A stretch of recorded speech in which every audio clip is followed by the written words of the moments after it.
What's going on, everyone? Back with another episode of Stuff and Things. Sitting down here with Ryan today from 2Feathers, and we made another knife. I made a knife this time. Yeah. That was kind of the whole goal. Like, ever since the first time Ryan allowed me to come over to his shop, he was like, you should try your hand at making a blade. And that's what we did. It's been almost exactly a year since I was here last, and we filmed the kind of behind the scenes, how it's made of the mini workhorse video. I'll leave a link for that in the corner because we'll kind of be referencing that throughout this video. So here is the new blade that we designed over the past 2 days out here in the shop, and we're calling this the WHARNIng. So this is the newest collab blade between myself and Ryan. We've done technically 3 different blades now. Yeah. We did the mini workhorse, the mini tack horse, and maybe like 4 cleavers out there. Right. I don't even know if I've ever really showed that on the channel, but a few lucky people out there have a blade that we didn't even really talk about, but we kind of brainstormed last year. You made a few. Yeah, that was just like sitting down waiting for heat treat, like the Yeah. oven to warm up. It's like, hey, we're halfway through this brand new blade. Let's just make something new. So a little bit about the WHARNIng. We're gonna be talking all about this thing today. It is cut out of 3/16 1095, and we've tried a lot of new things. The whole idea was design something new, and while we're building both of these knives, Ryan made one and then I made one myself, we were trying some new techniques and adding some new features and things throughout this blade, which we're gonna talk about in this video. So my idea behind this was kind of base it off of your other knives, which is how we started working together with the workhorse. I carried that big thing around for a while. Big to me. Ryan loves giant knives and he'll carry anything. So I wanted to go along the lines of the mini workhorse, the mini tack horse, so have a small and then also slimmer profile compared to the other blades too. So that was kind of on my mind. Drew it up, sent it to him. He's like, cool, we'll build that when you come visit the shop around Christmas time. So now for the process, I don't want to harp on this too much because we've already done a full video of Ryan's normal process, but we've altered it to make these knives. So let's just jump right into that. So the process began by first getting the bar stock and then cutting a blank. So this was my first time cutting out a blank, and we put the drawing onto paper, kind of sketched it out. Ryan laid it onto the steel, and then as we were looking at it, we were both like, slim knife. What if we just cut off more material during this process? Right, because it was like the size of the mini tack. Yeah, originally, because I just drew it up with a photo of that, and I was like, it would be cool slimmer, but I don't even know how that would work. So Ryan cut out his knife to the dimensions where if this thing comes into production, this is kind of how it will look. And I made that cut myself, and it was kind of sketchy, honestly. You're making a huge long cut straight down like a parallel edge on this bar stock, but it turned out being something completely different. You've never made a knife with those kind of dimensions before. Not at all. So it's pretty neat, and that changes, that's the beginning step of changing the whole process. I then was able to try my hand at grinding everything, so we went over to the grinder. Ryan set up the machines and did a lot of this process. I was doing the hands-on stuff, but this is really almost 50-50 split. I say I built this knife myself, but it's really with all of his mentorship over top of me. Yeah, he did the important stuff.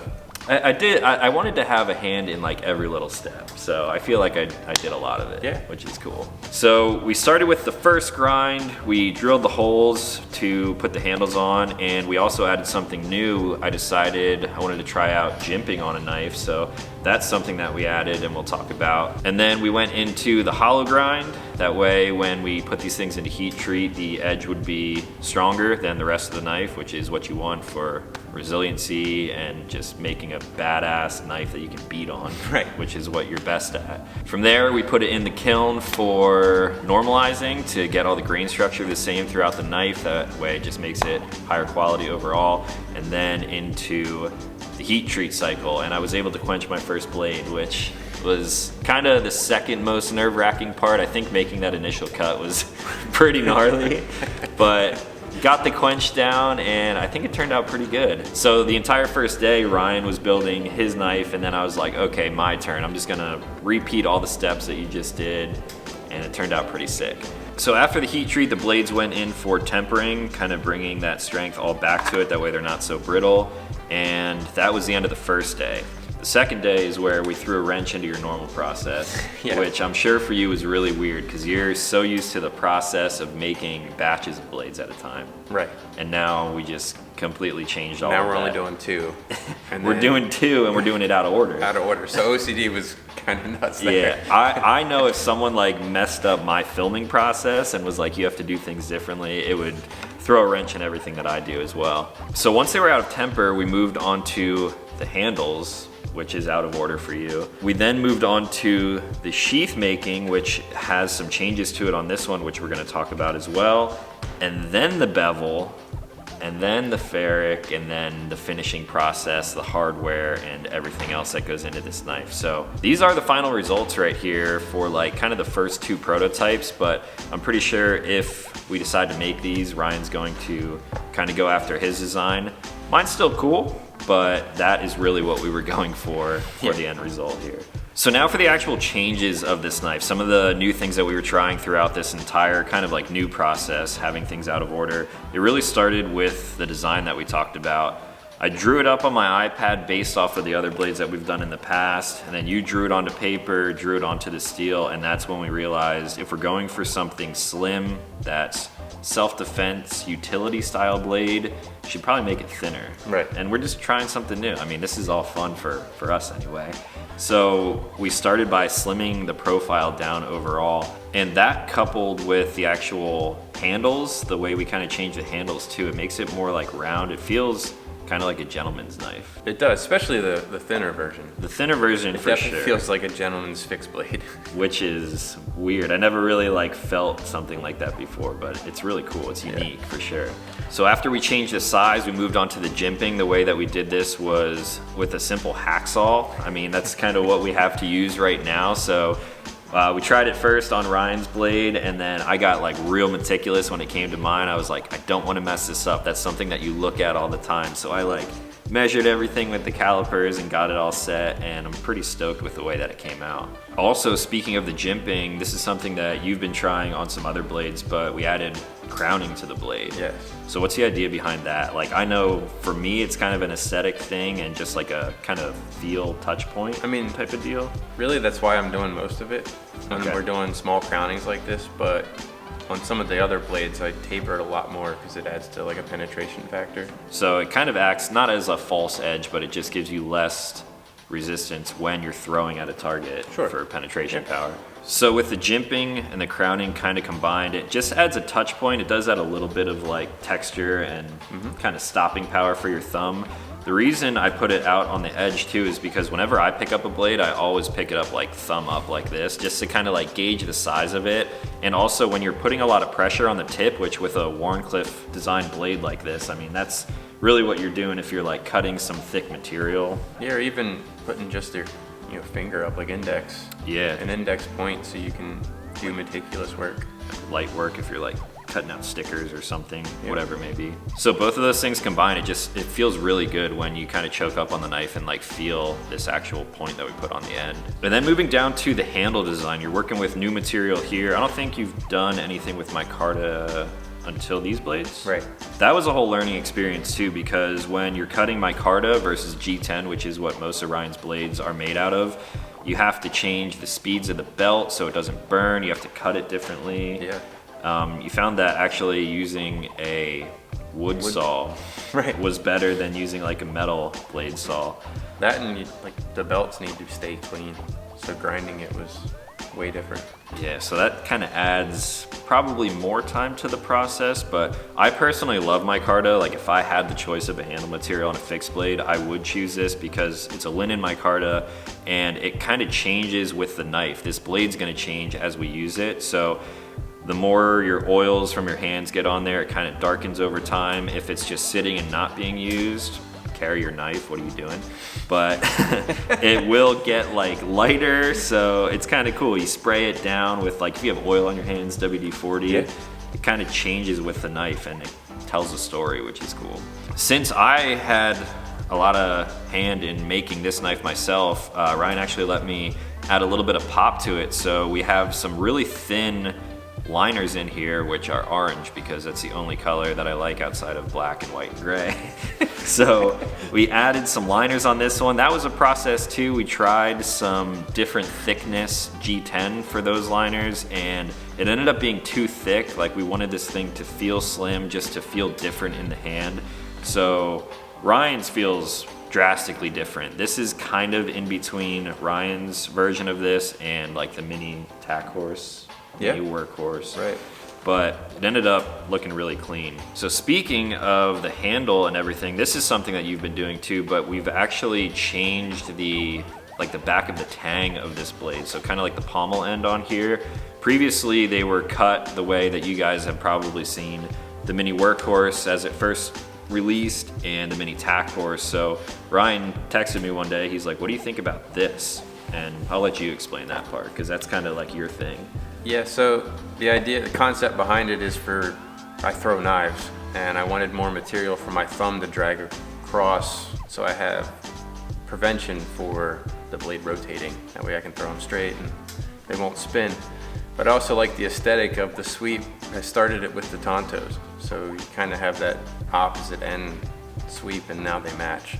Yeah, it matches. It's like, to me, it's kind of an aesthetic thing because I'm not throwing knives. I mean, I have thrown knives, but you're the guy for that. So it kind of allows the knife to come out of your hand, and then a little bit of extra material. That way you have that slashing type of motion, kind of like you're throwing a baseball. Well, I'm doing a cut, so what we're doing is like we're retarding the flip as it's coming out. It can't rotate over because it's leaving your hand on the bottom first, and then your thumb kind of guides it. Right, because if you flip it around, it's gonna clear and want to roll over. So. Gotcha, that makes sense. So that is something that you've done on some of the mini tack horses, and it's kind of like, I feel like that's kind of like your staple now. Yeah. It'll probably be on a lot of blades. I think it's gonna be on all of them in some manner. Like, I'll have to probably change the sweep for the mini workhorse, but. Yeah. So those are some of the things we were trying on the blade itself, and the reason the second day was all out of order for Ryan is because we wanted to try a new sheath and clip design. So right here is the newest version, at least for this knife, of a sheath, and the main thing that we wanted to try here was to slim it up, make the profile slimmer overall, so when it's in your pocket it's not getting in the way as much, and that involved putting the ulti-clip right in the middle. So this was some trial and error, a lot of brainstorming. We're like, what if we tried this? What if we tried that? And then creating a jig to make it, So we ended up coming up with this idea, made a jig, and positioned it somehow on this blade in order to get the clip directly in line with the handle of the blade. It allows for room, so the hardware is not going to be rubbing on the blade or the handle. And I mean, I've just been playing with this thing for the past like day now, and it kind of has that clicky retention still. Like, at first we weren't sure if it would have it, but it holds it in there. Yeah. And it looks really clean too. So this thing fits in my pocket definitely better than the other blades that we've done. I think that's something you probably will do going forward too. That's the goal. Just have to come up with building a process. Building a process, and I mean, this on a larger blade too, you like to carry them outside your actual pocket, like in your waistband or on a belt. So with a style like this, you could clip this in any position, front, side, rear, and then just have it either inside your pants or just between your belt and your pants. Clip it on. Kind of makes indexing easier too, because the clip is directly in line with where you're pulling the blade out. This one actually has sort of like a sweat guard on the back too. Again, which I think I'm gonna continue. I like the idea of it. I do too, and like just using it for the past day, putting it back in the sheath, I mean, it's always pretty easy because you're pulling retention from like the thickness of the handles, but now it can kind of like, you like tap it on there before you actually slide it in. So it's kind of cool, and yeah, it acts as like a sweat guard, like on a firearm, right. Which is kind of neat too. One more thing going forward, which we talked about trying, which we don't have right now, are actual rivets. So you think rivets will bring this thing in quite a lot as far as like the width of it? Because the holes for the hardware are 1/4 inch, and the whole rivet will be 3/16. So the rivet itself is smaller than the holes for the screws. And I mean, that'll make this thing, I don't want to say disappear in your pocket because it's still a fixed blade, but it will free up a lot of room. So I'm excited to see how thin you could actually make it, because this is definitely going to be the thinnest knife from top to bottom of handle that you've done, and I think it's gonna be a pretty cool fixed blade for self-defense.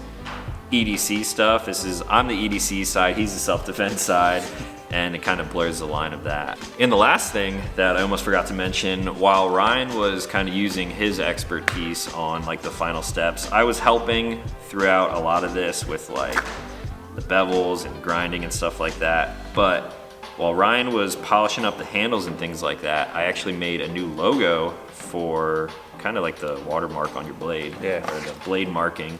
We started with like an original typeface and then realized that all these knives are handmade and you kind of need something handmade to go along with that. So we went back and forth on designs, and I drew this new 2F logo, which you will probably find on most of the blades coming out in the future. And I think it looks sick. It looks cool on these. It looks really cool on that other blade, which I don't know if you're gonna post or show in some I haven't decided what I'm doing with that. That was just like a one-off kind of idea. Think when you post a photo of that, people are gonna be like, make me one.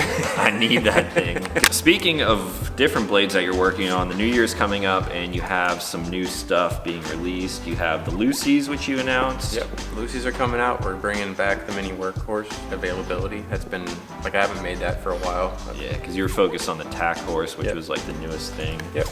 And then, are you gonna have any bobs or 2F7s come available? The plan is to bring the bob back, and then I'm gonna do a larger version of the bob. Okay, cool. So all that stuff is some things that you guys can look forward to fresh in the new year. And I'm curious if you guys would be interested in this new warning that we just designed. So let us know your thoughts about this in the comments down below. A lot of the changes, a lot of the different things that we've been trying. I'm curious to hear what you guys think about it. Would you EDC a fixed blade? I know not a lot of people do, but I've been carrying a fixed blade for well over a year now since I first met you. And I absolutely love it. I think this one's gonna be in my pocket for a while until we design something new. Else? Yeah. Which might be today, I don't know. We got some free time, so we could design another blade today. So that's all that we had for today. Hopefully you guys are stoked on this new blade. I'll post some photos of it over on my Instagram. You can follow Ryan on Instagram too for shop updates and everything else that he has going on. He also has a Patreon, so if you guys are interested in like an even closer behind the scenes look, you make some custom stuff over there, like complete one-offs, and I see those go to patrons every once in a while. Which is cool. So yeah, I'll leave a link for all that stuff in the description down below, and that's gonna be it until we do this again next year. Awesome. I'm stoked, man. I look forward to coming back here to do this all the time. So if you guys are new to this channel, consider clicking subscribe and make new videos every week. As always, thanks for watching. I'll talk to you in the next one.